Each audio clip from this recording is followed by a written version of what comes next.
Donc, Martin Dumont, vous êtes maître de conférence à l'université Paris-Est-Créteil et titulaire de la chaire de philosophie à l'Hôtel-Dieu. En 2017, vous avez soutenu une thèse intitulée Pour une philosophie clinique des greffes de mains et de visage, histoire, épistémologie, éthique. C'est une proposition philosophique conséquente sur ces pratiques relativement nouvelles que sont les greffes de mains, donc 1998 pour la première, et les greffes de visage, 2005 pour la première. Vous utilisez d'ailleurs le terme de greffe de visage, alors même que le Comité consultatif national d'éthique, qui a rendu en 2004 un rapport sur ces greffes, ouvre sa conclusion, donc c'est vraiment la première phrase de la conclusion, par les mots suivants: l'expression greffe de visage doit être combattue. Le comité suggère qu'on parle de greffe de tissu composite et dans d'autres occurrences utilise le terme de face. Cette thèse participe de la fondation d'une nouvelle façon de faire de la philosophie, ou même d'un nouveau type de philosophie, que vous appelez, avec Frédéric Worms, la philosophie clinique. Une philosophie clinique, c'est une philosophie qui part du plus proche de l'expérience clinique, donc l'expérience des patientes et patients, des soignantes et soignants. Ce qui en fait une philosophie, comme vous le dites, aura de l'expérience. Une philosophie qui tente un discours qui ne scinde pas l'expérience, en l'occurrence du soin, en choisissant à l'avance son objet, comme pourraient le faire certaines disciplines, mais une philosophie qui s'ouvre à toutes les dimensions. Votre travail s'est construit via une intégration à des équipes médicales, où vous étiez souvent pris pour un psychologue, évidemment. Je trouve intéressant de vous recevoir pour parler d'image dans la clinique des greffes, dans la mesure même où une des thèses fortes de votre travail, une des découvertes que vous faites en suivant les méthodes de la philosophie clinique, c'est précisément que l'image du greffon, ou alors l'image de soi comme greffé, ou même l'image qu'autrui a de la personne qui a été opérée, joue un rôle bien moins important que celui qu'on aurait pu lui supposer par des réflexions abstraites, sans connexion avec la clinique. Vous défendez le fait que c'est avant tout la fonction, l'usage, qui sont déterminants, à la fois dans la demande de greffe et dans l'acceptation du greffon. Donc fonction et image qui prévalent largement sur les questions d'image ou de fonction et usage, qui prévalent largement sur des questions d'image ou de perception visuelle. Vous insistez également sur l'importance dans la greffe des traitements immunosuppresseurs, pris à vie par la patiente ou le patient, et montrer que ce traitement peut devenir comme un indice quotidien d'une forme d'état hybride entre la santé à la maladie. Et donc l'hybridité, à vous lire, se joue bien plus dans ce couple-là, malade-guéri, que dans le couple soi-autre. On est donc bien loin des fantasmes de visage arraché, de réceptacles de l'identitaire volé, doublé, transformé, etc., qui peuvent nourrir les films d'horreur. Cela étant dit, cette pratique clinique exceptionnelle pose évidemment, comme toutes les pratiques cliniques d'une manière ou d'une autre, la question de l'image du corps, et de l'image du corps en médecine. Même dans un discours qui soutiendrait qu'elle ne compte pas tant qu'on le croit pour le patient ou la patiente, reste un discours sur l'image du corps en médecine ou dans le domaine médical et sur les questions que cela pose à la philosophie. Et c'est pour cette raison que je suis très heureuse de vous recevoir et de vous écouter. Merci infiniment pour cette très consistante et généreuse présentation. Mes remerciements aussi à la chaire de philosophie plus généralement ici au GHU, et je me réjouis beaucoup du fait qu'il y ait de plus en plus de collaboration entre les deux institutions. Je trouve ça très heureux. Et mes remerciements particulièrement aussi à vous, Charlotte, pour nous avoir proposé cette journée d'études dont je trouve le thème extrêmement important. Enfin voilà, je trouve que c'est un très beau thème et je suis très heureux que vous nous l'ayez soumis. Moi, j'ai jamais traité de cette manière-là. Alors, je vais reprendre un peu des matériaux aussi que j'ai pu croiser dans ma thèse, hein, mais je suis très heureux de les voir selon cette nouvelle problématique. L'aspect compliqué étant ensuite d'être à la hauteur de cette belle question de l'image du corps, mais voilà, on va faire son possible. Par ailleurs, je vais transgresser doublement le cadre que vous avez posé, en espérant qu'un cadre est fait aussi un peu pour ça, puisque je ne vais pas parler que d'images visuelles, et d'ailleurs, j'ai même pas de PowerPoint, ce qui est un peu une honte, mais du coup, je n'ai pas d'image à montrer. Je vais essayer de décrire un peu quand même certaines choses, mais je vais peut-être pas parler que d'images visuelles, et puis je vais un peu parler d'éthique, mais en essayant de m'en justifier. Voilà, le pari un petit peu est que se poser la question de l'image du corps à partir du soin et les difficultés qu'on a quand on utilise les images du corps dans le soin doit nous apprendre un petit peu peut-être de ce qu'est une image du corps, de ce que ça peut être, de quelles sont ses limites. Et même, soyons encore plus ambitieux, que se poser la question de l'image du corps dans le soin doit peut-être aussi nous apprendre quelque chose plus profondément sur ce qu'est une image, comment est-ce qu'on peut la définir, ce qu'on peut en attendre. Alors, je serai assez discret sur cette dernière question quand même, mais l'image est souvent quand même pensée en philosophie selon un statut difficile, problématique, en partie dévalorisé, coincé très souvent entre la sensation et le concept, qui auraient, chacun une part de vérité et de caractère inéluctable, disons. L'image serait, elle, soit une sensation affaiblie, résiduelle, un petit peu atténuée et donc moins vraie, notamment parce que moins intense que la sensation supposée être directe, nous mettre en pleine présence des réalités senties. Et donc, il y aurait quelque chose de fantomatique déjà dans l'image, un petit peu, de spectral de ce point de vue-là. Et puis, d'un autre côté, l'image serait rapportée cette fois-ci au concept, un concept manqué, inabouti, encore trop flou, imprécis, encore trop marqué du rapport au corps et à la sensation. Et on connaît le mot célèbre de Pascal sur l'imagination, maîtresse d'erreurs et de fausseté, et du coup une condamnation forte de ce point de vue-là de l'image. Et l'image du corps ici peut apparaître un peu immédiatement. Alors, une autre dialectique célèbre importante de l'image, c'est le rapport entre passivité et activité en elle. Est-ce que se faire des images de la réalité, y compris de notre corps, c'est une activité pleine et entière de la part du sujet, ou est-ce que cette image est seulement reçue passivement ? Et du coup, il semble que dans un premier temps, ça ira ? Okay. Dans une première approximation, l'image apparaît, semble-t-il, comme ce qui va toujours être faux, ou relativement faux, ou en manque soit d'objectivité, soit d'immédiateté, disons, et quelque chose comme une approximation toujours. Une approximation qui, dans le cadre médical, va se donner ensuite à lire, et peut-être d'ailleurs du coup être l'image médicale plus une image qui cherche à proposer une explication qu'une véritable contemplation, un regard. Et du coup, on a le sentiment aussi de transgresser un peu son statut d'image de ce point de vue-là. Et du coup, on a affaire ici, alors l'autre point de déchirement de la question de l'image, c'est son rapport entre les deux pôles, entre l'image subjective et l'image objective, qu'on retrouve évidemment dans notre question de l'image du corps, l'image scientifique produite par la médecine et ses activités annexes, disons, d'imagerie, enfin, au service de la clinique, produisant une image censée être objective au sens capable de faire l'accord de tous ceux qui la contemplent, là où l'image subjective de mon corps est celle que moi, je peux éventuellement, à tel moment, identifier comme étant celle de mon corps, mais avec la mobilité que Charlotte a d'emblée aussi un peu dite, évidemment. Et donc, on a le sentiment forcément que l'image est déchirée entre ces deux pôles, de la subjectivité et de l'objectivité.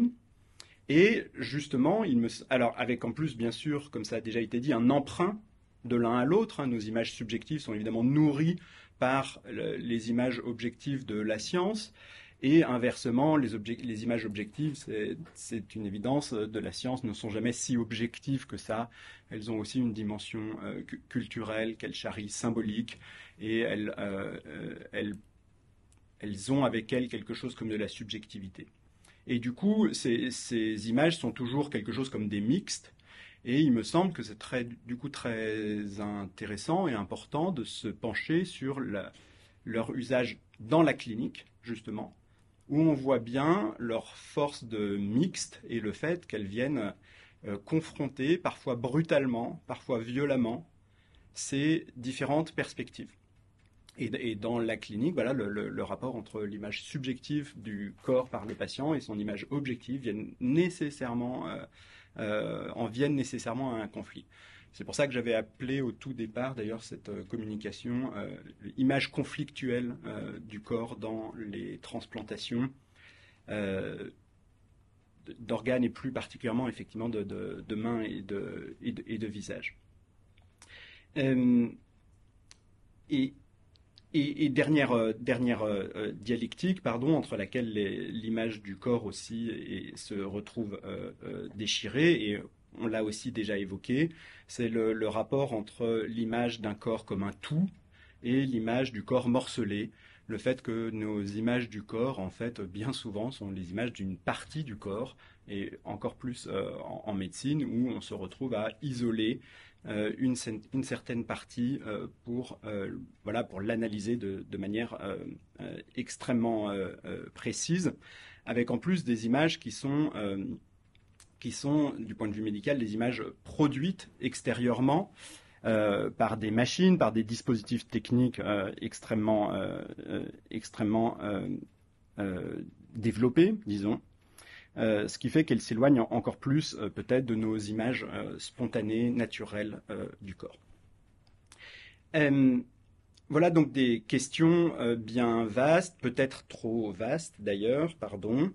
Mais du coup, j'aimerais essayer de proposer un angle pour essayer de traverser un peu ces questions. Qui est le fait que ces images, comme je commençais à le dire, provoquent des chocs. Il y a un choc entre ces différents types d'images. Et certaines d'entre elles provoquent aussi des chocs pour les patients. Dans l'usage même de la clinique, certaines des images que la médecine peut produire du corps ont un effet indéniable sur les patients et parfois un effet extrêmement douloureux. Et du coup, alors il y a cette pluralité des formes d'images différentes à prendre en compte. Et du coup, l'angle que je voudrais essayer de suivre avec vous, ce sera celui du caractère potentiellement soignant ou non des images produites par l'activité médicale. Et au fond, un angle assez vital sur la question de l'image, d'essayer de se demander quelles sont les images qui permettent à nos corps de mieux vivre, de mieux traverser la question de la maladie et même du soin, qui lui aussi représente une certaine forme de violence, bien sûr, parfois, et qui produit ces images spécifiques du corps en plus de celles de la maladie. Et du coup, c'est là que je transgresse un peu la question de l'éthique, mais aussi parce que ça me semble, enfin, moi, ça m'a paru un angle absolument nécessaire pour traiter quand même cette question de l'image du corps en médecine, alors même que je suis le premier aussi à dire que il ne faut pas faire de la philosophie de la médecine que sous l'angle éthique et que voilà, il faut élargir aussi l'angle de manière très importante. Mais voilà, sur cette question, ça m'a semblé être assez important de repartir de cet angle-là, en se donnant à chaque fois, comme vous l'avez aussi rappelé très gentiment dans votre introduction, à chaque fois le point focal du soin comme ce qui permet de comprendre toutes ces images, y compris dans leur violence, y compris dans leur conflictualité entre elles. Ça doit quand même être le fait qu'elles partent d'une perspective du soin. Et bien sûr, de cette perspective du soin, en partie, elles s'autonomisent, elles produisent autre chose à travers ça, et elles produisent aussi de l'objectivité scientifique la plus importante. Mais je pense qu'une manière de les comprendre, c'est aussi de les ramener sans cesse à la relation médicale aussi, dont elles sont quand même in fine issues, même si on en trouve parfois très peu les traces dans l'image qui aura été produite à la fin, et peut-être même que l'image fait aussi obstacle à la relation médicale en partie. mais néanmoins c'est bien de là, me semble-t-il, d'un point de vue ontologique, que tout part. Et du coup, j'espère que peut-être il y a à travers ça quelque chose comme une ontologie de l'image vraiment qui peut se trouver à se déployer à partir de ça, en disant que peut-être nous faisons des images justement à partir du fait que nous nous efforçons quand même de nous soigner les uns les autres et que nous avons des corps souffrants qui produisent du coup naturellement, me semble-t-il, de l'image pour exprimer cette souffrance, pour s'efforcer de la traiter. Et du coup, j'espère que l'angle éthique n'est pas juste un angle un peu régional, mais j'espère assez central, en fait, peut-être, en tout cas c'est une proposition, j'irai pas plus loin que ça, une hypothèse, même pas une hypothèse, une proposition, que ça pourrait être central sur la question même, très importante, me semble-t-il, de l'image. En général, donc, pas seulement l'image du corps. Après m'être donné du coup ce cahier des charges monumental, je vais développer de manière plus simple. D'abord, peut-être donc rappeler dans un premier temps comment il y a une violence des images du corps dans la clinique des greffes. Et pour en venir ensuite à ce que vous disiez, Charlotte, déjà, de l'idée que peut-être qu'un élément très essentiel dans la clinique des greffes, et peut-être dans la clinique en général, je ne sais pas, mais je veux bien faire l'hypothèse avec vous, si vous voulez bien, c'est aussi quand l'image passe à l'arrière-plan, au second plan, et quand on n'a plus seulement un rapport à son corps par l'image, justement. Enfin, qu'il y a là-dedans quelque chose d'essentiel. Et du coup, j'essaierai dans un troisième temps d'essayer de défendre pourquoi il faut quand même des images du corps dans l'exercice de la médecine, disons. Même si elles sont violentes en partie, même si c'est aussi par leur passage au second plan que des choses très importantes se passent, mais pourquoi il en faut quand même, bien sûr. Premièrement, donc, la violence des images du corps dans la clinique des greffes, qui se développe au moins selon deux axes, me semble-t-il. C'est d'abord l'image du corps violente que peuvent avoir les patients avant même leur traitement, puisque les traumatismes dont ils souffrent ont quelque chose d'extrêmement violent. Et du coup, je pense que cela peut se généraliser aussi à l'image du corps qu'ont les patients en général.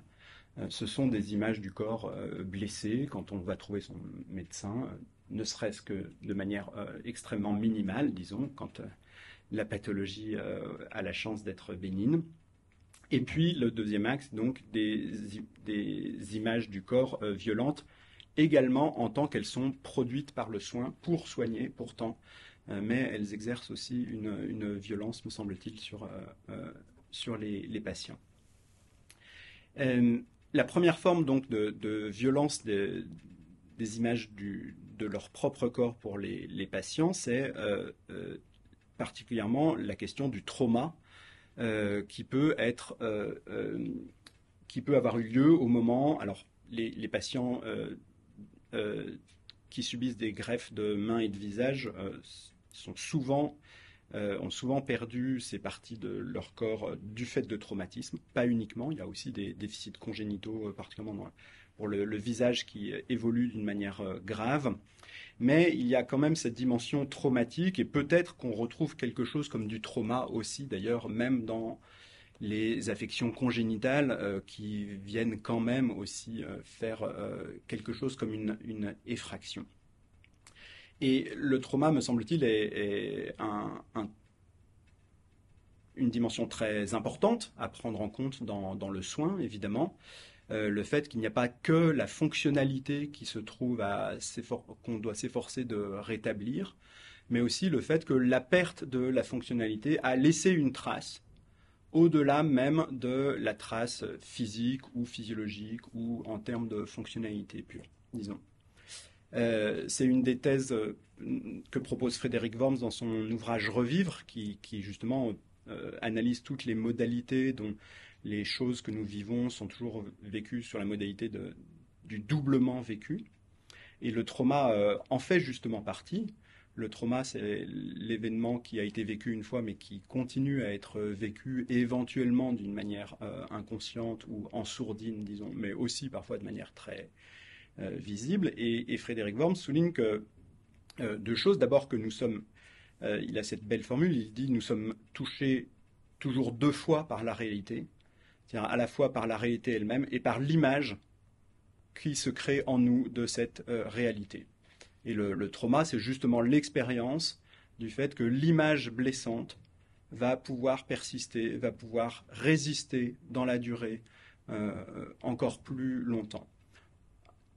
C'est de cette manière qu'on peut être traumatisé par des choses qui éventuellement laisseront une trace extrêmement bénigne sur notre corps, voire pas du tout de trace. On peut être traumatisé d'avoir reçu une gifle dans telle circonstance.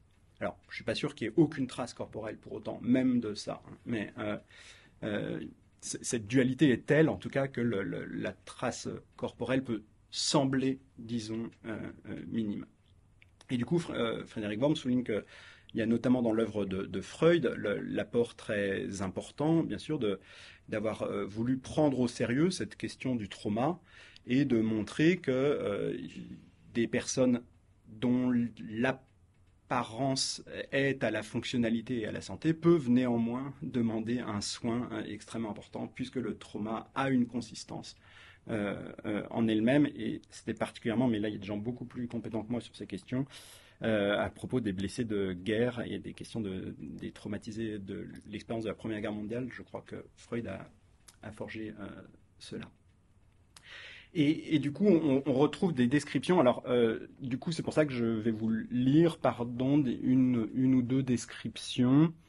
Je suis assez heureux, en fait, de ne pas avoir réussi à faire de PowerPoint parce que les images qu'il s'agirait de présenter, j'hésite beaucoup à les présenter. Et peut-être que je n'ai pas fait de PowerPoint parce que je ne voulais pas les présenter aussi. Elles sont difficiles à supporter. Et puis, il y a toujours cette question de présenter des patients qui, en plus n'étant pas médecins, me semble vraiment très compliqué à résoudre. Donc je suis content de ne pas avoir à la résoudre. Je vous lis tout de même, si vous voulez bien, la description que donne Denis Châtelier du moment de la perte de ses mains. Alors les patients greffés des mains et visages ont beaucoup écrit sur leurs affections, parce que ça a été des patients un peu exceptionnels, et du coup on a une documentation très riche. Je m'en souviens, il était 16h15, mes mains ont explosé. Patrice a eu la joue et une oreille arrachée, moi j'ai volé en l'air, je suis retombé sur le dos, les bras déchiquetés, j'avais la cage thoracique enfoncée par la déflagration, des vertèbres écrasées, un trauma crânien, le nez cassé en deux, un éclat de cuivre dans la gorge, la rétine esquintée, bref, j'étais en morceaux. Je n'ai pas perdu connaissance, j'étais dans une sorte d'état second, je me suis relevé, sans doute par peur de mourir si je restais allongé. Les secours n'arrivaient pas et quand mon père m'a vu tituber, perdant mon sang, les bras en lambeaux, il nous a fait monter dans sa voiture, mon frère et moi, et a démarré en trombe. Mon frère tenait sa joue arrachée avec ses mains, le sang giclait partout. C'était tellement dingue que je ne me souviens même plus de la douleur. À l'hôpital, c'est mon père qui m'a attrapé par le col pour me faire entrer aux urgences. Je n'avais plus de main, je ne risquais pas d'ouvrir la portière. Les urgences paniquaient, ils n'osaient pas me toucher. Et cette notation qui me semble importante aussi, à la fin, je ne suis pas tombé dans les pommes. J'ai vu une infirmière du SMUR arriver vers moi. En me voyant, c'est elle qui s'est évanouie. Et peut-être aussi que ce qu'il faut penser dans le trauma de l'image du corps, c'est aussi le trauma des soignants, bien sûr, par rapport à certaines images du corps qui ne sont pas du tout les mêmes, d'ailleurs, manifestement, quand on les vit en première personne et quand on les vit en troisième personne. Et on a la même notation, je vous passe le texte peut-être, dans le texte de Blaise Cendrars, qui est très beau aussi quand il décrit la perte de sa main à la Première Guerre mondiale, où il décrit le fait que lui a résisté pour ne pas s'évanouir face au choc, avec cette même dimension de ce sentiment que la condition pour rester vivant, c'était justement peut-être de ne pas glisser dans le coma. Mais que c'est l'infirmière, elle aussi, qui s'est évanouie à sa vue. Et donc cette violence, du coup, me semble-t-il, du corps violenté rejaillit de multiples manières. D'ailleurs, dans le témoignage de Denis Châtelier, il y a des choses très poignantes sur le fait que la perte de ses mains est devenue un trauma familial avec un lieu qui était le terrain appartenant à la famille dans lequel ils se réunissaient tous les dimanches, est devenu un lieu absolument invivable pour chacun, où c'est comme si justement ce corps violenté était encore là constamment dans cet endroit. Alors, par ailleurs, et évidemment, un des problèmes, c'est que ce trauma peut être aussi revivifié par le soin lui-même, souvent dans les procédures. C'est ce que décrivent notamment les patients greffés des mains et les psychologues qui les suivent, le fait que quand on reçoit une greffe de main, la première chose qu'on vit pendant 1 mois ou 2, c'est un retour à l'impuissance qu'on avait quand on était amputé la première fois, en ne pouvant plus se servir à nouveau des greffons qu'on nous a greffés, et en retrouvant une forme d'immobilisme, quelque chose comme une régression à l'état présent, avec du coup un retour beaucoup plus fort de l'expérience traumatique. Par ailleurs, je signale en passant que sur ces questions d'image du corps à travers les pertes violentes qui peuvent être subies par les personnes, ce que montrent aussi les psychologues, une équipe anglaise très intéressante qui travaille sur les défigurations de visage, c'est aussi que les patients ont des rapports très différents à leurs déficits, et il y a une variabilité très importante de réaction. Des personnes pour qui une toute petite cicatrice au visage va devenir quelque chose d'absolument invivable, trouvant donc que son image du corps est radicalement détruite, ou en tout cas insoutenable, et d'autres personnes qui traversent des délabrements beaucoup plus importants en continuant à avoir le sentiment de quand même parvenir à s'y reconnaître, et donc il y a une variété très importante de réactivité de ce point de vue-là. Dans l'expérience des personnes qui perdent un membre comme ça, ou une partie du corps de manière très violente, c'est célèbre, on le sait bien. Il y a aussi dans les difficultés qu'ils ont à traverser le phénomène très étonnant, bien sûr, du membre fantôme, ou de la persistance d'une image du corps, semble-t-il, inappropriée à qui ne s'est pas conformée à la modification très profonde qu'ils ont subie. Voilà, je voulais juste vous rappeler à cette occasion les analyses très belles de Merleau-Ponty sur le membre fantôme, à cette occasion, et aussi du coup sur la notion de traumatisme. Merleau-Ponty, dans la phénoménologie de la perception, compare le phénomène du membre fantôme au refoulement psychiatrique, comme étant le fait que le membre fantôme, c'est le fait que la personne ne parvient pas à traverser et à changer ses investissements, les investissements dans son corps suite à la perte. Et donc, ne parvenant pas à réellement prendre en compte le fait que, par exemple, un bras manque, voire 2, eh bien, le membre fantôme, c'est le fait que l'image du corps continue à être investie de ce bras manquant, de ces 2 bras manquants, et auquel il est impossible de renoncer, semble-t-il, en tout cas dans un premier temps. Et du coup, Merleau-Ponty analyse de cette manière le traumatisme comme le fait que le passé du trauma est ce présent qui reste éternellement présent dans mon vécu en tant que patient et ne parvient jamais à tomber réellement dans le passé. C'est-à-dire je continue à vivre dans la sphère du trauma. Et peut-être qu'une des questions du soin, c'est justement de parvenir à se libérer, à faire tomber réellement dans le passé cet événement traumatique, et que du coup, il y a un soin réellement de l'image du corps à apporter quand on soigne, puisqu'il s'agit de permettre à quelqu'un de parvenir à une image du corps avec laquelle il parvienne enfin à avoir un horizon, un avenir qui soit à nouveau un peu ouvert, et non plus l'image du corps bloquée sur tel moment traumatique qui est resté là. Et de manière très frappante, d'ailleurs, un des greffés du visage dit qu'il a eu le sentiment, après sa greffe, que le temps, effectivement, s'ouvrait à nouveau pour lui. Un temps qui, jusque-là, à partir du moment où sa maladie s'était fortement aggravée, qui n'avait plus aucune signification à ses yeux, quelque chose comme un présent sans aucune tonalité réelle. Une fois greffé, un dynamisme revenait, et ça rejoint la question dont vous parliez du corps dynamique aussi, sur laquelle j'essaierai de revenir sans doute. La troisième dimension violente de l'image du corps pour les patients, c'est la question du stigmate, qui a été très bien mise en lumière par Goffman dans son ouvrage, et le fait que il y a une image sociale du corps handicapé dont on peut souffrir aussi.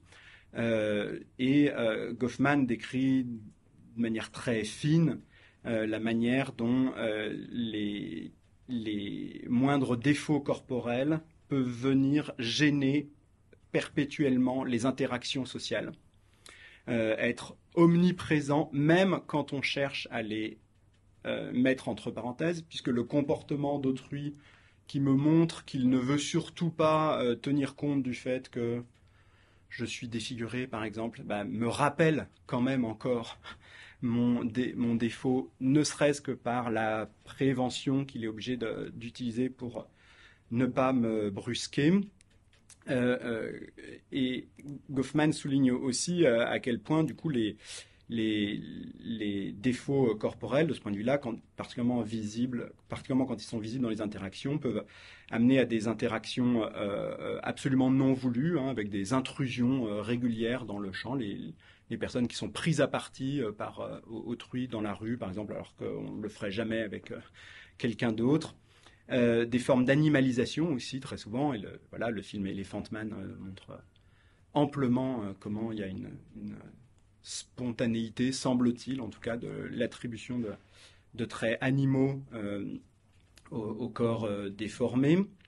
Et également, bien sûr, l'existence de la honte très importante que provoquent ces expériences du traumatisme. Denis Châtelier raconte, par exemple, que même dans les interactions amoureuses, il devenait compliqué, une fois amputé, de savoir si on l'aimait par pitié. Et d'un coup, toute déclaration d'amour devenait un peu suspecte. Même la déclaration d'amour la plus, justement, je ne sais pas comment dire, ouverte, bienveillante, etc., devenait un peu inquiétante et soupçonnable. Et je ne sais plus quelle est la formule qu'il utilise, mais il raconte que sa compagne a fini par lui dire un mot. Il s'est dit, bon, ça, c'est une remarque relativement vraie qui permet de comprendre qu'il n'y a pas de pitié derrière ça. Et puis, du coup, cette image du corps blessé dans l'infirmité lève immédiatement aussi le spectre du monstrueux, qu'on a commencé à voir avec la question d'Elephant Man. Ce monstrueux qui à la fois fascine et repousse en même temps, qui du coup peut aussi parfois être un point d'appui, peut être utilisé parfois par les patients ou par les porteurs de malformations, mais qui quand même a une forte dimension d'exclusion. Et aussi, du coup, un sentiment possiblement de déchéance pour les patients à travers leur handicap. Jean-Luc Nancy, par exemple, qui a écrit dans L'intrus une très belle description de sa traversée de la greffe cardiaque, raconte à quel point le processus de la greffe cardiaque est effectivement très désorientant en lui-même, de l'insuffisance cardiaque, premier vacillement de l'image de soi, puis la greffe, un autre don sur lequel je reviendrai un tout petit peu. mais il souligne aussi du coup que le statut social devient un peu indéterminé à travers ce corps qu'on ne maîtrise plus très bien. Il raconte qu'il ne savait plus exactement s'il pouvait encore se réclamer professeur de philosophie, ce qu'il était, et que son statut de grand-père, époux, père, etc., tous ces statuts avaient fortement vacillé à partir du moment où son corps lui-même était incertain, enfin était devenu un allié un petit peu, au moins problématique, disons. Et donc du coup, il y avait toute cette image de soi qui se mettait ici à vaciller. Donc premier ensemble, me semble-t-il, de problèmes de violence que peut représenter l'image du corps pour les patients dans ces types de transplantation, mais aussi plus largement, me semble-t-il, dans des situations cliniques beaucoup moins exceptionnelles. Je pense qu'on retrouve des choses qui sont comparables. Le deuxième point que je voulais rappeler, c'est aussi la violence des images du corps en tant que le soin va s'efforcer de le prendre en charge et s'efforcer de le corriger le corps et éventuellement de traiter une image du corps d'ailleurs défaillante. Le moyen, alors je vais prendre appui ici aussi sur des exemples tirés des greffes de mains et de visage, mais je pense là aussi que les analyses ont quelque chose de généralisable à beaucoup de situations cliniques. C'est-à-dire que les moyens eux-mêmes qui vont être mis en œuvre par la médecine pour soigner, ici typiquement la greffe, soulèvent eux-mêmes des images de ce que c'est qu'un corps extrêmement délicates et difficiles à assumer, difficiles à traverser. Et je pense du coup que ce que cela nous signale, c'est aussi que les images du corps produites par la médecine ont elles-mêmes à être soignées, ont elles-mêmes à être prises en compte. C'est ce que souligne, par exemple, il y a cette belle intuition chez Ricoeur dans son ouvrage Vivant jusqu'à la mort, qui est un ouvrage qui a été posthume, qui est inachevé, et où il dit que un des problèmes de la mort, c'est aussi les images que nous avons de la mort, qui demandent elles-mêmes à être remédiées, en quelque sorte. Non pas niées, non pas jetées aux orties, mais retravaillées parce que, en un sens, elles peuvent nous empêcher justement d'être vivants jusqu'à la mort, selon son souhait. Et il me semble que les images du corps produites par la médecine peuvent aussi avoir cet aspect de nous empêcher de guérir en partie, ou en tout cas de rendre le soin plus problématique, la relation médicale elle-même plus problématique.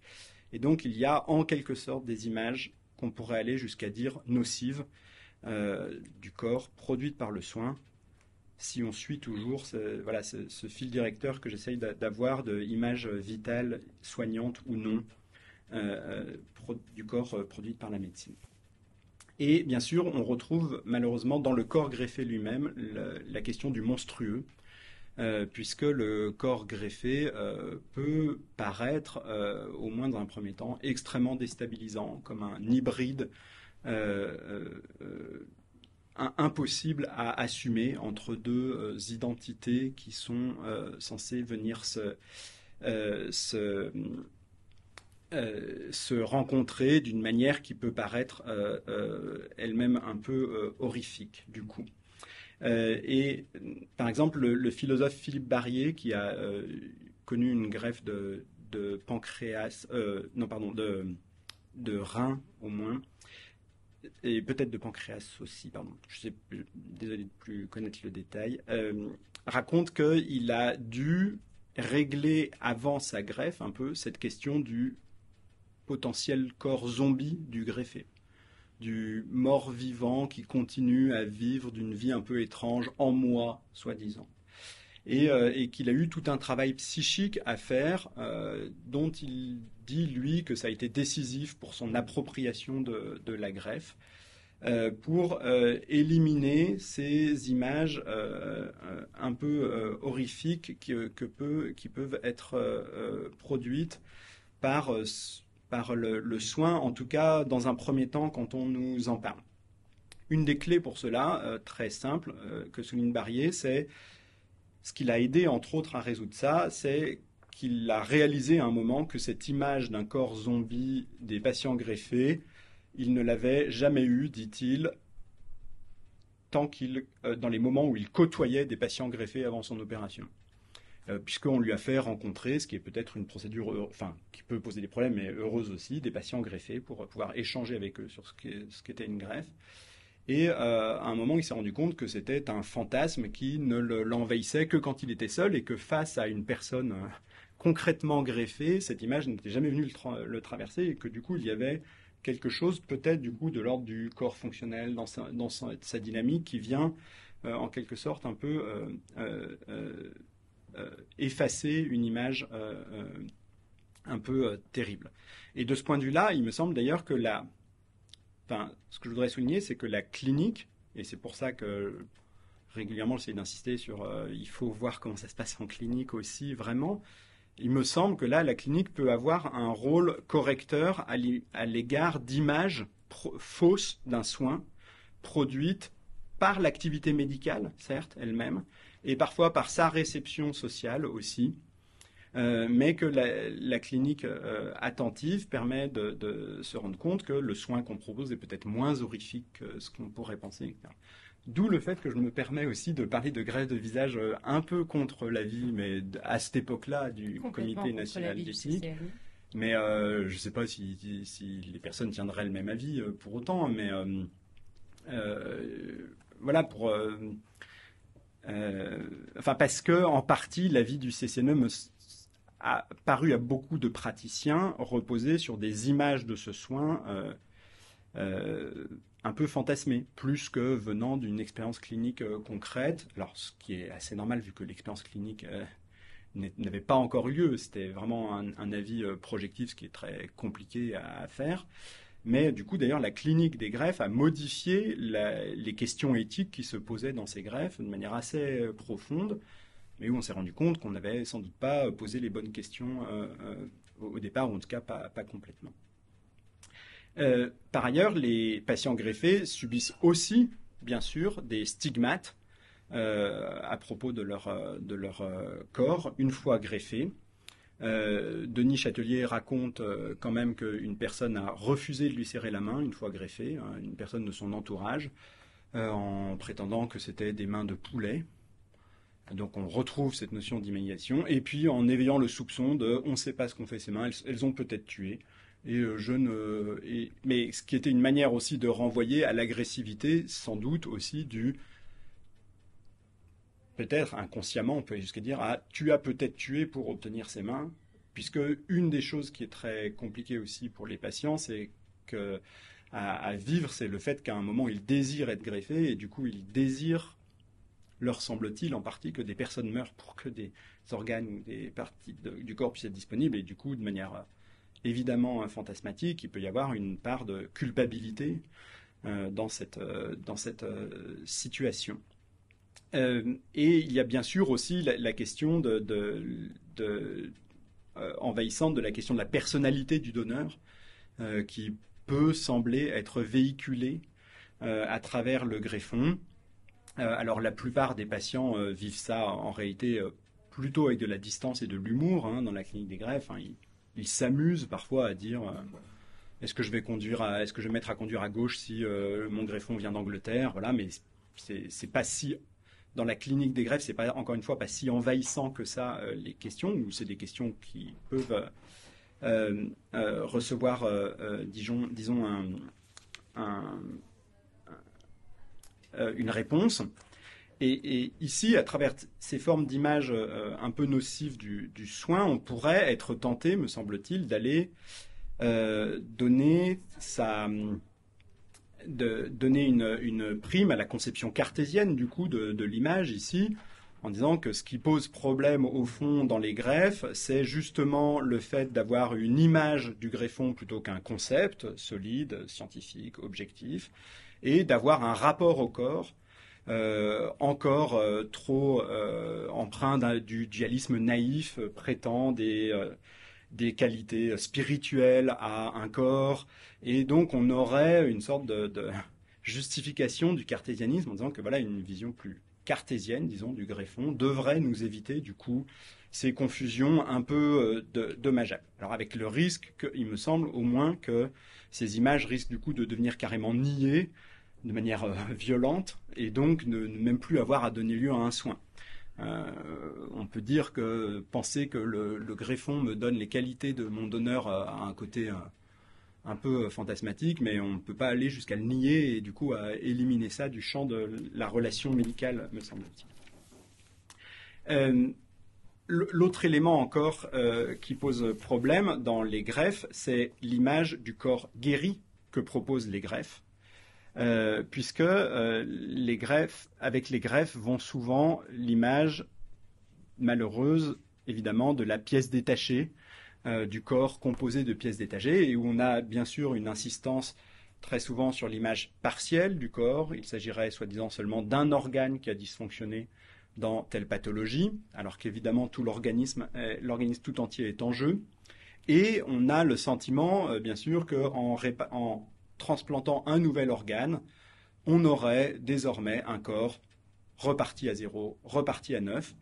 C'est la très belle description que fait Christian Baudelot de la greffe qu'il a faite avec sa femme, puisqu'il lui a donné son rein, et il raconte leur surprise à voir que la guérison était moins éblouissante que ce à quoi il s'attendait, puisque le temps avait passé, sa femme était plus âgée, qu'en fait la maladie continuait à marquer, et qu'on peut considérer qu'un patient greffé est plus un malade très bien soigné que quelqu'un qui ne souffrirait plus. Enfin, moi, je défendrais aisément qu'un greffé du rein reste un insuffisant rénal très bien soigné, parce qu'il a un greffon, ce qui est très performant quand même, mais qu'il reste malade. Et du coup, il y a tous ces aménagements avec l'image qu'on peut se faire de la guérison qui sont nécessaires. Jean-Luc Nancy dit aussi que ce qui est très perturbant aussi qui a été très perturbant dans son vécu de la greffe, c'est une indistinction soudaine sur son âge, avec l'idée qu'il se paraissait à lui-même beaucoup plus âgé que son âge, du fait de la maladie longue, etc., et qu'il savait qu'on lui avait greffé un cœur beaucoup plus jeune que lui. Et du coup, il avait l'impression que d'aucun des deux côtés, il ne faisait son âge, en quelque sorte. Et du coup, une forme de caractère inembrassable de l'image de lui-même à ce moment-là. Et il développe dans l'intrus, justement, toutes les manières dont le corps qui lui a été greffé a pu représenter une intrusion dans son propre corps. D'abord le cœur qu'il a lâché, qui fait défaut, qui fait intrusion par sa défection, l'organe qu'on lui transplante et tout ce qui vient avec, à savoir les infections, les cancers subis à cause du traitement immunosuppresseur. Le rapport à autrui devenu, devoir plus souvent porter le masque et les interactions sociales devenant plus dangereuses, qui du coup vient faire intrusion. Et aussi, Jean-Luc Nancy, je trouve ça très intéressant, note dans l'intrus, dans son témoignage, le caractère proprement irreprésentable de la transplantation quand on la lui a proposée, en disant que c'est justement ce qui reste pour lui sans image possible. Qu'est-ce que ça peut être qu'avoir pendant un certain temps mon corps béant sans cœur? On m'enlève mon premier cœur et il y a un temps où il sera sans cœur. Et il y a quelque chose, dit-il, qui excède toute possibilité de représentation. Et où justement, du coup, une image du corps devient quelque chose comme une impossibilité. Ou quelque chose encore qui peut être de l'ordre de la sidération.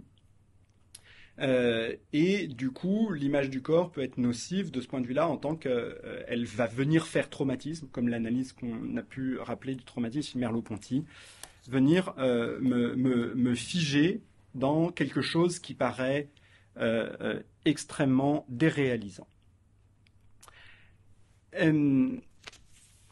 D'où l'idée, et puis je vais aller plus vite, c'est promis bien sûr, pardon, d'où le fait dans un deuxième temps de défendre l'idée qu'il est important de ne pas oublier le rapport au corps sans image dans ces questions de relations médicales. D'abord, d'une manière très étonnante, ce que nous montrent les greffes de mains et de visage, c'est aussi que ne pas être regardé est une définition de la bonne santé pour ces patients. Ce sont des patients qui vivent comme une forme de harcèlement perpétuel, le fait d'être pour les autres, que leur corps pour les autres soit constamment une image, en quelque sorte, quelque chose qu'il s'agirait de scruter, de regarder avec tous ces aspects intrusifs qu'on a vus. Et que mon corps soit anonyme, sans image pour les autres, en tout cas, de ce point de vue-là, est une des formes possibles de la bonne santé. Pas seulement le fait d'être connu et reconnu, mais le fait de cesser d'être connu et reconnu a aussi cet aspect-là. Et puis, je défends dans ma thèse, mais du coup je vais aller très vite là-dessus, comme vous l'avez rappelé, Charlotte, que c'est aussi que l'appropriation du greffon, semble-t-il, a lieu aussi quand les patients cessent d'avoir un rapport de représentation avec le greffon, ou un rapport de sujet à objet, comme quelque chose d'extérieur que je me représente. Les patients disent les soignants, disent qu'à un moment, les patients se mettent à dire mon visage ou mes mains, là où ils disaient jusqu'ici le greffon, les mains éventuellement, comme quelque chose d'extérieur. Et du coup, il y a la restauration d'une continuité existentielle qui, du coup, fait que le corps, et là aussi c'est peut-être une des définitions de la guérison, devient sans image, en quelque sorte. Alors ça rejoint tout à fait la définition célèbre de Le Riche de la santé comme le silence des organes, et peut-être que l'image du corps, j'aimerais bien défendre, proposer cette idée que l'image du corps a peut-être toujours quelque chose d'un peu pathologique. Et qu'avoir une image du corps, évidemment, il y a du pathologique dans nos vies courantes et qui n'ont rien de médicalisable et d'inquiétant non plus, peut-être, mais il y a peut-être quelque chose de pathologique profondément dans toute image du corps, dans cette distanciation entre soi et soi que provoque possiblement l'image, et en venir au sans-image, à une sérénité peut-être d'un rapport sans les images, et peut-être le fait de retrouver un rapport au corps harmonieux. Ce qui donnerait ici une prime à, disons, une certaine phénoménologie qui souligne que si le corps est ce qui nous permet d'accéder à toutes les images autour de nous, de faire des images de tout ce qui nous entoure, c'est peut-être pas sans raison que du corps lui-même, on ne puisse pas avoir d'image. En tout cas, disons, si le sujet traditionnellement est conçu comme ce qui n'est pas représentable, justement parce qu'il est le foyer de toute représentation. Si notre corps, de ce point de vue-là, est sérieusement un sujet, et ce qui produit des images, et je pense qu'on peut défendre que la relation médicale, c'est un rapport entre des corps, profondément, qui va du coup produire certaines images à cause de ça, mais peut-être qu'il y a une certaine réserve du corps, de ce point de vue-là, qui est nécessaire, dû au fait qu'il est justement ce lieu producteur de toutes les images, et du coup ne peut pas se retourner sur lui-même sans, en tout cas, se dénaturer d'une certaine manière.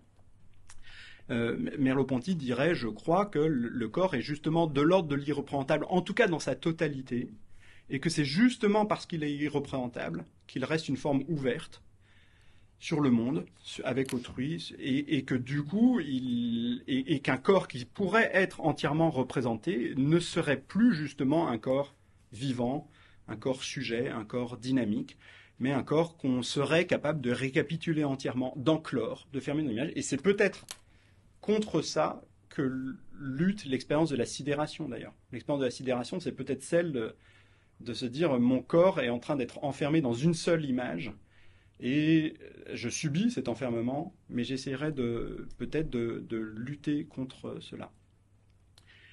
Et donc peut-être, ma thèse ontologique serait celle-là, peut-être que justement du coup le corps en bonne santé crée des images justement pour échapper à toute image définitive, et qu'il y a quelque chose de vital dans le fait de se créer des images du monde et de soi-même aussi, mais qui vont toujours être plurielles, du coup, qui vont être différentes.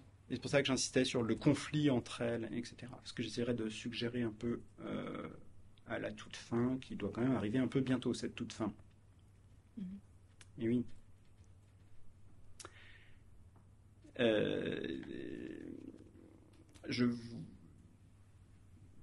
Bon, juste sur l'appropriation, du coup, juste signaler que c'est l'occasion, ça a été l'occasion pour moi de relire les textes de Condillac sur la sensation, de Mendebiran sur l'effort, et de Merleau-Ponty sur l'expressivité du corps comme des manières de s'approprier son corps autrement que par la seule représentation justement du corps. Que peut-être que pour sentir ce que montre Condillac à travers l'expérience du toucher, c'est que la réflexivité commence à apparaître. Quelque chose comme une image de soi va pouvoir apparaître, mais à travers quelque chose qui est peut-être fondamentalement sans image. De la même manière que l'effort chez Mende de Biran à travers mon corps pour l'animer, même minimal, même quand il fonctionne bien, est à la fois sans image, c'est-à-dire que ce sur quoi Mende de Biran insiste beaucoup, c'est que je n'ai pas besoin de me représenter mon corps pour l'actionner. Et du coup, un schéma corporel n'est peut-être pas exactement une image, en tout cas au sens où on l'entend habituellement. Là, voilà, ça mériterait une discussion, il me semble. Et de la même manière, le fait que mon corps soit expressif passe peut-être par le fait que je n'ai pas de lui une image strictement définie, strictement identifiée. Le risque, me semble-t-il, de cette position, c'est d'en arriver peut-être à trop insister sur le silence de l'image du corps, à une forme d'iconoclasme consistant à vouloir répudier toute image, comme si on avait un rapport plus pur à soi-même en expulsant les images. Il y a ce que pointe par exemple Tristan Garcia dans les positions dualistes, le risque de réduire en fait in fine le corps, s'il est totalement irreprésentable, à un fantôme, finalement, à ceux qui seraient capables. Et le fantôme, de manière très intéressante, Tristan Garcia le définit comme l'être qui est capable de se faire des images de tout. Il peut encore tout voir autour de lui, mais qui ne peut pas avoir d'image de lui, qui est privé de toute image de lui-même. Il ne peut pas se voir dans le miroir, il ne peut pas, etc. Et le fantôme, du coup, pour lui, l'âme dualiste, dans un dualisme extrême, renvoie pas de manière non fondée à cette idée du fantôme. Et Tristan Garcia rappelle que dans l'histoire de fantômes, les fantômes cherchent l'être aimé, c'est-à-dire l'être qui va être capable de les regarder, de les voir. Tout fantôme a la personne avec qui il communique, la Dame du Lac pour le roi Arthur dans la série Camelot. Mettons des références culturelles un peu dans ce qu'on dit. Et donc il y a cette recherche de la personne qui serait capable de quand même me donner une image de mon corps, très souvent dans l'histoire de fantômes. Et peut-être que dans la relation thérapeutique, il y a aussi cela qui se joue, c'est-à-dire, est-ce que je peux trouver une personne, chez le soignant, qui serait capable de me donner quand même une image de mon corps, là où je peux avoir un sentiment de déréalisation, éventuellement. Et une image que je sois capable de considérer comme relativement juste. Peut-être pas une image totalement juste, juste une image, comme disait l'autre, mais au moins une image avec laquelle je puisse fonctionner, dont je puisse faire quelque chose. Et du coup, il me semble que, troisièmement, si on essaie de justifier pourquoi il faut quand même des images du corps malgré tout, il me semble que ça serait à la condition, me semble-t-il, éthique aussi, mais qui nous dit peut-être des choses sur ce que ce sont que des images, que les images du corps ne soient justement pas des images fixes, qui figent, et qui définissent d'une manière trop exclusive l'image du corps. Et évidemment, le problème, bien sûr, le danger éthique médicalement, mais dans plein d'autres domaines, c'est que la marche à la spécialisation fasse croire beaucoup trop à son image, à l'image qu'on est enfin capable de produire, et qui est parfois une très grande prouesse, de faire voir des choses parfaitement invisibles jusqu'ici, mais de ne plus assez jouer cette image contre d'autres images possibles, de les faire jouer avec d'autres images possibles, et surtout au sein d'une relation médicale. Il faudrait, me semble-t-il, examiner l'usage concret dans la clinique des images.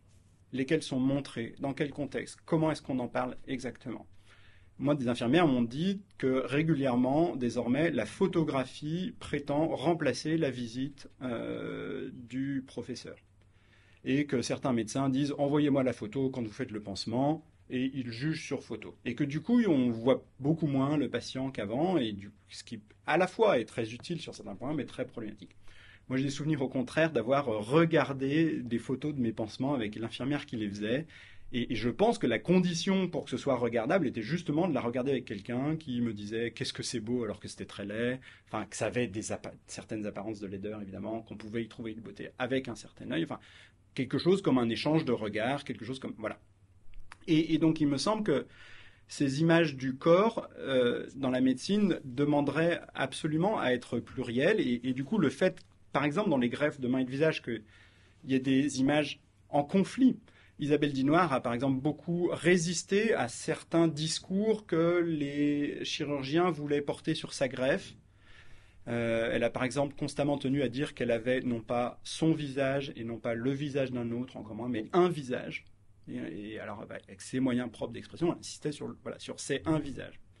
C'était une manière de résister au fait qu'on lui attribue le fait que c'était le sien, en tout cas, disons. Et donc il me semble que les images produites par le soin doivent être utilisées comme des images ouvertes avec lesquelles il serait possible un petit peu de jouer et pas seulement de rester dans une fascination. D'ailleurs, Winnicott quand même définit la guérison dans son domaine psychiatrique, mais je me demande si ce n'est pas vraiment universalisable à toute relation médicale, la guérison comme le fait de pouvoir à nouveau rêver. Alors en fait, pouvoir à nouveau rêver, chez lui, ça a des conséquences très... Enfin voilà, dans le détail, ça veut dire des choses très particulières. C'est pas rêver n'importe comment, rêver de manière créative, rêver voilà. Mais du coup, peut-être que dans toute relation médicale, même quand quand on fait un acte chirurgical, quand on prescrit un traitement, il peut y avoir aussi ça. Avoir conscience que les images, d'abord, sont le produit d'un travail. Elles ne sont pas spontanées, elles ne viennent pas spontanément. Et donc, qu'en tant qu'elles sont produits d'un travail, elles peuvent être retravaillées, justement. Elles demandent même à être retravaillées et à être utilisées les unes contre les autres. Je voudrais juste suggérer qu'ici, on peut vraiment prendre appui sur les théories de l'image chez Bergson. Bergson qui souligne qui définit la représentation, à la différence de l'image, justement, la représentation comme le fait de sélectionner une image parmi un flux continuel qu'est le flux du monde, qui est constitué uniquement d'images pour lui, qui viennent se choquer les unes les autres, et le flux de notre conscience. Et cette représentation, dit Bergson, elle est indispensable. Donc il faut bien produire des représentations, et notamment pour soigner d'ailleurs. Il faut bien couper ce flux d'images et les analyser et voir ce que ça nous dit de la situation à tel moment d'un patient. Et donc le soin, évidemment, va venir produire des images médicales qui ont tous leurs défauts, mais qui lui sont absolument indispensables. Et qui peuvent fonctionner à condition qu'elles reviennent ensuite aux soins, qu'elles reviennent à la relation médicale, qu'elles ne soient pas laissées à elles-mêmes et courir toutes seules leur propre vie qui peut être délétère, enfin qui peut être très bonne aussi d'ailleurs. Et donc qu'elles soient remises dans un flux d'images. Et ce qui est fondamental chez Bergson, c'est justement l'idée de passer d'une image seulement au présent, la question du traumatisme aussi chez Merleau-Ponty, à une image comme prise dans la durée, prise dans un temps, qui du coup peut avoir une certaine créativité de ce point de vue-là. Et enfin, je voudrais juste souligner du coup aussi que les images du soin, bien sûr, elles ont tout intérêt à être, pour introduire ce jeu en elles, introduire du flou dans l'image, on pourrait dire, évidemment, en jouant une image par rapport à une autre, et tout ce qui se passe entre une image et une autre, c'est encore une image nouvelle. Il me semble qu'elles gagneraient d'abord à être comprises comme des gestes, les images, et non pas comme des réalisations figées, déposées de manière définitive. Et d'ailleurs, il me semble qu'on pourrait dire que c'est la même chose pour ce qu'on a évoqué au tout début, un concept et une sensation. Ce sont aussi des gestes, des concepts et des sensations. Et peut-être qu'au lieu d'avoir à choisir entre sensation, image et concept, il y a en fait évidemment à les articuler correctement, à les voir toutes les trois comme gestes et à voir comment dans les trois, il y a déjà, chacune des trois, il y a les deux autres qui sont présentes. C'est-à-dire que le concept n'est évidemment pas sans sensation, sans texture, que l'image n'est pas sans sensation non plus, elle n'est pas sans aller vers du conceptuel aussi. Heureusement, c'est ce qui permet justement de pas avoir des cloisonnements qui deviendraient ingérables, mais des ponts qui sont possibles, enfin, qui demandent une articulation. Et je pense que les questions du soin permettent justement de reprendre un peu ces questions d'articulation de la sensation, de l'image et du concept, disons. Et la dernière chose, bien sûr, c'est qu'il y a aussi les images de l'art avec lesquelles on peut jouer. Hein. On peut penser au retable d'Isenheim de Grunewald, qui était dans un hôpital quand même. Alors, je ne sais pas si vous avez en tête cette image, je ne suis pas sûr qu'elle était extrêmement soignante, cette image, mais je crois qu'elle prétendait l'être. En tout cas, voilà, voir une crucifixion particulièrement, je ne sais pas comment dire, horrifique. Mais il y avait aussi cette idée, il y a cette idée possible, et je crois que les soignants y sont très attentifs, de se dire qu'on peut choisir des images dans nos hôpitaux, et c'est pas pour rien qu'il y a beaucoup de gens qui travaillent sur les questions d'architecture, par exemple, et d'environnement imagé dans le soin. C'est des questions pas du tout anodines, hein, parce que savoir quelles sont les images qui vont être autour de nous quand on s'efforce de soigner les personnes, il me semble que c'est une question très importante. Voilà, je vous remercie, pardon d'avoir duré un peu. Merci beaucoup Martin. Donc quelques précisions suite, et puis après je donnerai la parole si elle le souhaite à Julie Cheminot et ensuite au public pour les questions. Donc une première précision sur la question de l'éthique. Ce que j'indiquais dans mon introduction, ce n'est pas que nous ne voulons pas faire d'éthique aujourd'hui, c'est plutôt par rapport aux soignantes et aux soignants qui peut-être nous regardent ou qui regarderont ensuite sur YouTube. C'est vrai que pour un médecin, une conférence de philosophie, c'est une conférence de philosophie éthique. C'est d'abord ce qui est pensé. Et je voulais témoigner du fait qu'il y avait d'autres discours philosophiques sur la médecine. C'était simplement préciser ça. Deuxième petite note sur les questions du membre fantôme et sur les questions du schéma corporel, la différence entre le schéma corporel et l'image du corps. Il y a beaucoup de travaux depuis Merleau-Ponty.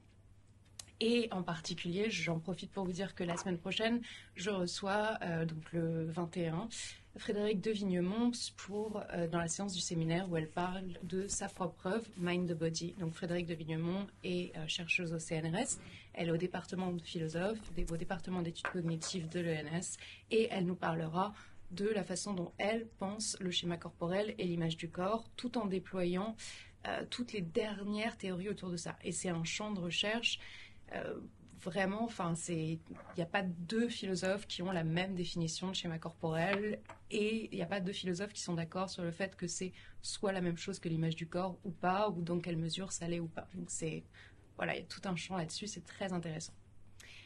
Et enfin, une petite remarque. Donc moi aussi, j'aime beaucoup la citation de Lurich. Je la comprends très bien. Sur le silence des organes, je suis ravie que mon estomac soit silencieux. S'il n'était pas silencieux, ça voudrait dire que j'aurais mal à l'estomac, ce serait très désagréable. Mais je crois qu'elle a quand même une limite qui est que le silence de tous les organes, c'est un symptôme de la dépression, en fait. C'est un ralentissement psychomoteur et une indifférence qui est un symptôme de la dépression.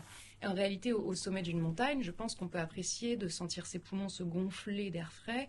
Le silence des papilles, ça veut dire que, c'est ce qu'on a vu dans des cas de Covid, c'est très triste, hein, le silence des papilles, ne pas pouvoir sentir le goût des choses.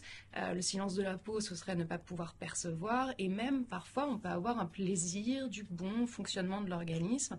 Par exemple, pour celles et ceux qui, Dieu sait pourquoi, aiment courir, un plaisir du corps en mouvement et de la façon dont ce mouvement est rendu possible, en fait, de la beauté, de la physiologie, du bon fonctionnement, donc en fait du corps dynamique.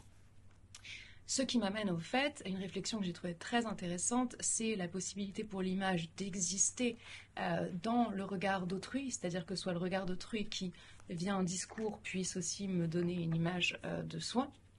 Alors, à la chaire de philosophie à l'hôpital, on utilise, à la suite de Cynthia Fleury, le terme de capacitaire, donc de corps capacitaire, et effectivement, il y a certains discours qui vont faire advenir une image du corps comme capacitaire. Et j'ai notamment fait une recherche où j'ai interviewé des infirmières et des patients et patientes qui avaient reçu des soins infirmiers. Et un des discours qui contribue aux soins, un des discours du soin, c'est précisément ce discours qui redonne le corps comme capacitaire. Donc par exemple, une infirmière qui écoute la plainte légitime d'une patiente qui, après une ablation, d'un de ses seins se plaint du fait que voilà, elle a perdu ce sein-là, elle ne se trouve pas jolie, et qui rappelle, en passant par le biais de sa perception visuelle, en voyant le corps sportif de la patiente, qui dit oui, mais vous avez un corps en telle forme, vous êtes musclé, vous allez pouvoir continuer à pratiquer les randonnées que vous aimez pratiquer. Et ça se lie avec ce que vous avez dit sur retrouver la capacité à rêver, effectivement, à se rêver, à se projeter, refaisant une randonnée, même avec un sein qui n'est plus là et qui a été opéré après, donc vraisemblablement un cancer dans ce cas-là. Et donc, est-ce que vous avez croisé des discours imagés qui, soit dans la famille, soit vous avez parlé du petit mot qu'utilisait, que vous n'avez pas retrouvé, le petit mot d'amour utilisé, enfin qui désignait le corps, mais est-ce que vous avez croisé des discours chez les soignants et les soignantes qui ont redonné quelque chose, une image d'un corps capacitaire chez les greffés avec lesquels vous avez travaillé? Je sais pas bien. Enfin, je sais que les soignants à Lyon qui s'occupaient de Denis Châtelier, enfin, qui continuent le suivi, insistent beaucoup sur ses qualités de marathonien, justement. C'est la course qui m'a fait penser. Parce que, du coup, tout le monde utilise ça un peu comme image commune pour dire, voilà, quelqu'un qui va se battre, qui va aller jusqu'au bout, qui, quand ça sera un peu difficile, lâchera pas, etc. Donc il y a un peu ça qui est proposé. Et puis après, il y a des patients qui décrivent le fait que, par exemple, les moignons peuvent être l'objet de tendresse de la part du conjoint. Et enfin, voilà, que ça peut être une forme de rêverie, etc. Enfin, que c'est pas uniquement sous la forme de ce qu'on ne peut pas montrer, même à l'autre, etc. Et donc, je pense qu'il y a régulièrement, oui, des ressources comme ça qui sont créées. De...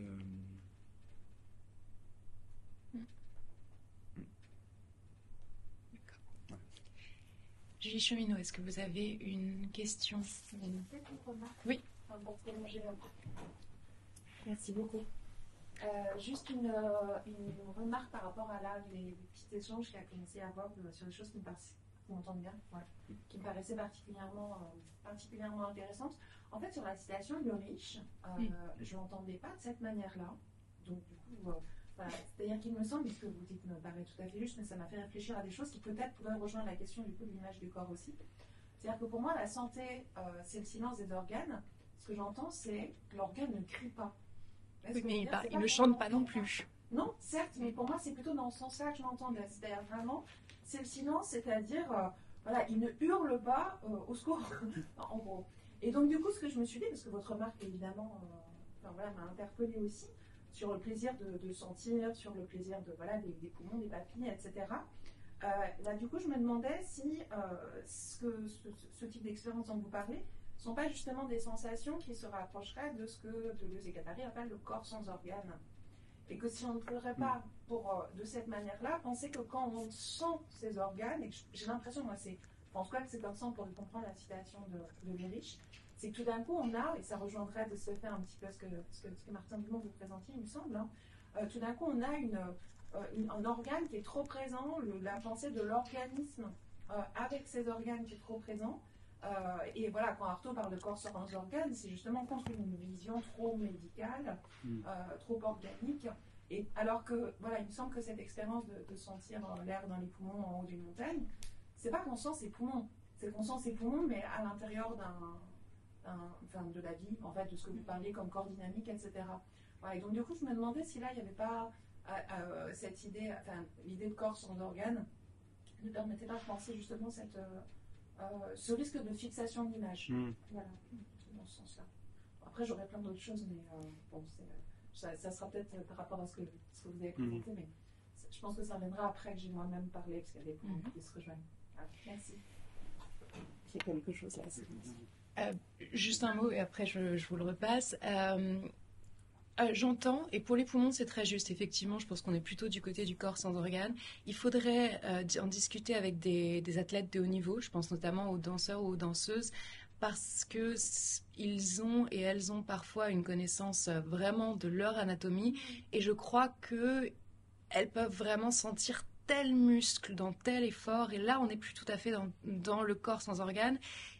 Et elles le sentent dans une forme de douleur, parce que comme on sait, c'est très douloureux d'être danseur à l'opéra, mais aussi dans sa gloire. Et voilà, et donc dans son chant magnifique. Donc je pense qu'en fait, il y a lieu de distinguer deux expériences. Celle d'un corps qui chante sans organes et celle d'un corps avec organes qui chante, voilà, dans les deux cas. Merci beaucoup. Merci pour toutes ces remarques. Et effectivement, ce que vous disiez, Charlotte, c'est très intéressant sur si le silence était absolument radical, ça serait grave. Du coup, moi, ça m'a tout de suite pensé au fait que le silence réel est jamais silencieux et que ce qui devient très grave, c'est quand le silence est réellement silencieux. Enfin, il paraît que c'est insoutenable. Et que du coup, ce qu'on appelle du silence est aussi un fond organique. Et alors du coup, après, le corps sans organes, j'ai toujours un petit peu de réticence parce que j'arrive pas bien à voir ce que ça pourrait recouvrir vraiment. Mais du coup, je me disais peut-être que si on reprend cet exemple de sentir ses poumons comme une expérience heureuse, c'est peut-être, je sais pas, d'arriver à récupérer un motif médical, enfin biomédical, j'ai des poumons, et d'en faire une expérience heureuse dont on sait qu'elle est en fait elle correspond sans doute pas tout à fait à mes poumons en fait. Ce truc très, je crois que c'est dans Canguilhem aussi qu'il rapporte le mot du médecin disant que voilà, le patient qui se plaint des reins n'a jamais rien aux reins. Enfin, les gens ne savent pas où est leur rein fondamentalement. Donc sans doute que quand on se dit mes poumons vont bien, ça, mais il y a aussi peut-être cette manière de ramener du sans organe dans justement une petite percée vers le corps sans organe, mais qui a besoin d'un peu ce point d'accroche d'un exemple biomédical pour vraiment se mettre en œuvre. C'est peut-être ça. Est-ce qu'on a des questions du public présent? Et ensuite, on fera les questions sur Zoom s'il y en a. Oui. Comme vous voulez. Philippe Corne, je suis professeur de médecine générale à Sorbonne Université. Voilà. Et par ailleurs, docteur en sociologie, j'ai travaillé sur le corps obèse et société. Et alors j'avais une première remarque sur le silence des organes à propos de la douleur. Entre la douleur subie et la douleur choisie, c'est un peu peut-être l'exemple de la danseuse, mais des grands sportifs aussi, où il n'y a absolument pas de silence des organes, puisqu'ils vont au bout de l'effort, jusqu'à un épuisement, et pourtant une jouissance. Et voilà, donc on est là au paroxysme un peu de cette proposition de Le Riche, qui finalement peut ne pas être totalement retenue dans toutes les circonstances. Alors j'avais une remarque. Alors en qualité de médecin, je ne peux que parler de ma posture de médecin à propos effectivement de cette question de cette distance au corps. Alors il y aurait une question pendante, c'est où est pour vous la frontière entre un organisme et un corps? Et je renverrai donc soit le Breton sur l'anthropologie du corps et modernité en disant le corps est une pure construction sociale, mais qu'on va trouver aussi chez Lacan. Donc déjà l'organisme, donc cette proposition de distance nécessaire parfois, je vais le souligner, du médecin au corps de l'autre, souffrant. Et je renvoie au texte de Martin Buber sur le je et tu, où il dit il y a deux mots principes, le je, cela. Le cela, c'est il, elle, un organisme, et le je, tu, faire advenir l'autre comme sujet. Et alors, c'est compliqué de vous entendre à la fois dans une distance au corps et à la fois une proximité dans la relation interhumaine. Et j'en terminerai, c'est à quel moment intervient le discours. Parce que là, on était sur l'image, et vous avez évoqué la question du par-l'être de Lacan, c'est-à-dire quand le sujet est sujet parce qu'il y a discours, il y a langage. Et dans la relation de soins, à quelle place ça va prendre, comment ça intervient avec la question des images. images partagées dont les représentations sont parfaitement différentes, évidemment, singulières, ne serait-ce que parce que la position n'est pas la même, mais aussi parce qu'il y a deux êtres humains différents. Voilà, c'était un peu mes remarques et questions.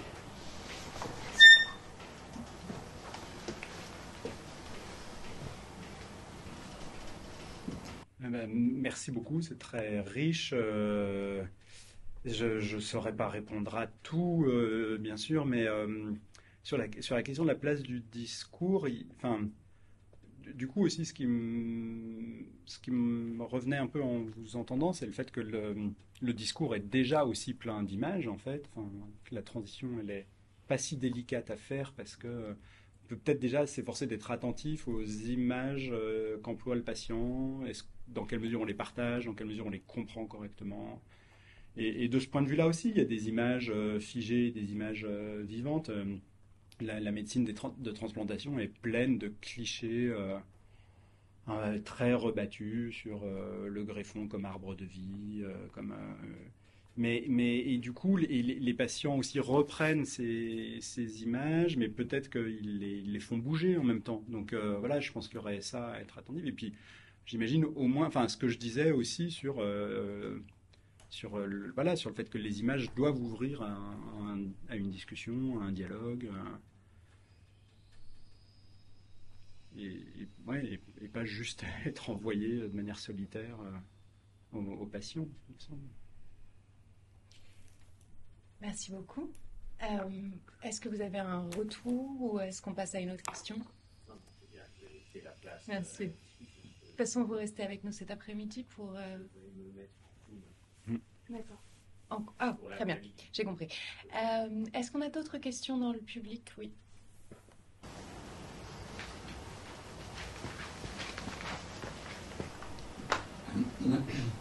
Merci pour cette communication. J'aurais une question portant sur votre troisième partie où vous thématisez l'idée d'une image floue, comme vous avez dit, ou une image non fixe, qui permet donc à la fois au sujet de se réinventer et en même temps au sujet de se départir des images qui lui ont été imposées, qui lui collent à la peau d'une certaine manière. Je me demande s'il n'y a pas donc un terme qui pourrait qualifier précisément cette sorte d'image qui serait donc la métaphore. Considérer l'image du corps, cette fois-ci non pas plus comme une sorte d'image photographique où l'image est la chose, comme une photographie, où l'image est une métaphore du corps, où le patient accepte l'image de son corps en fait constamment comme une sorte de métaphore qui ne cesse de réinventer. Sachant que la métaphore... Et justement ça, c'est l'écart entre la chose et le représenté qui permet à chaque fois de réinventer un nouveau sens. Donc je me demandais si la métaphore ne pouvait pas être employée dans un contexte médical, je ne saurais pas lequel. Merci beaucoup. Et non, je suis très d'accord. Je pensais pas mal au texte de Ricoeur sur la métaphore aussi, en même temps que j'ai essayé de réfléchir à ces sujets. Et où il montre qu'il y a une portée ontologique de la métaphore dans le fait justement de faire voir des nouveaux découpages, des découpages que le langage ne semblait pas impliquer dès le départ. Du coup, c'est une manière de faire bouger les images que charrient les mots. La rose va plus dire exactement la même chose une fois qu'elle peut être la métaphore de l'amour que simplement de la botanique. Et je pense que c'est une ressource très importante. Ma seule petite résistance ou difficulté avec ça, ce serait de tendre vers un discours qui ferait de toute image scientifique et forcément une métaphore. Enfin, j'aimerais bien préserver aussi une part d'objectivité quand même à l'image scientifique. Alors, je sais pas, enfin, juste garder le terme de métaphore, mais comme je sais pas, quelque chose comme un appui pour métaphoriser, disons. Mais peut-être pas aller jusqu'à prétendre que c'est strictement une métaphore en elle-même. Voilà. Mais le terme est sûrement, enfin, est très important dans cette configuration-là, oui. Je vous remercie. On a donc une question sur le Zoom et une question de Mathilde. Est-ce qu'il y en a d'autres peut-être dans la salle? Ah oui, pardon. Est-ce qu'il y a d'autres questions dans la salle? Je n'ai vu qu'une seule main se lever tout à l'heure. D'accord. Donc il y a une question sur le zoom. C'est à propos des images Une question. conflictuelles du corps des enfants. C'est une question de Catherine Touve. On ne voit pas le nom, excusez-moi. Je lis la question. La médecine des enfants, au regard de l'ensemble des disciplines médicales, est à la fois un paradoxe et une force. C'est une médecine générale et une médecine spécialisée tout ensemble. Une médecine générale car un enfant est une personne unique et totale. En effet, il a à la fois un corps qui évolue sans cesse, qui croît, se développe et se différencie. Un esprit qui progresse à grande vitesse, se transforme profondément. Enfin, une personnalité, c'est-à-dire une âme que l'on découvre sans cesse. Qu'en est-il des images conflictuelles du corps des enfants? En quoi serait-ce différent des adultes?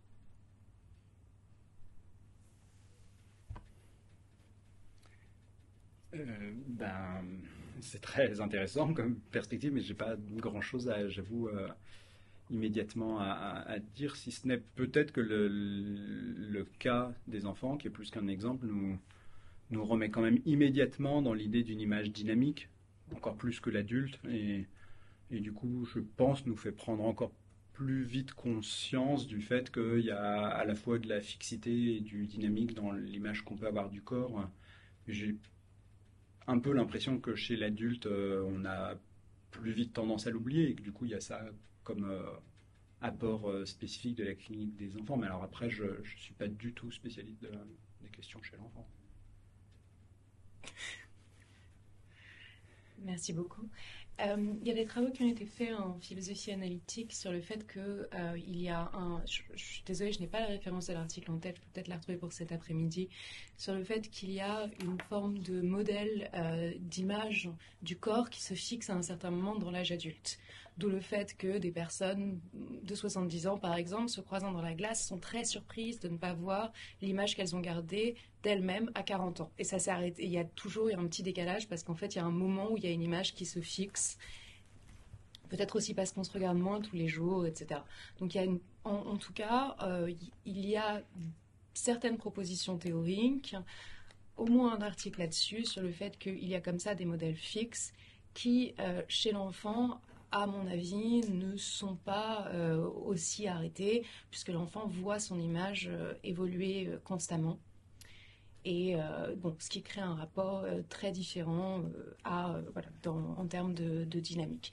Mais toutefois, il y a quand même du dynamisme dans la façon dont l'image de l'adulte évolue. Et je passe donc à l'autre question. Oui, merci. Avant la pause déjeuner.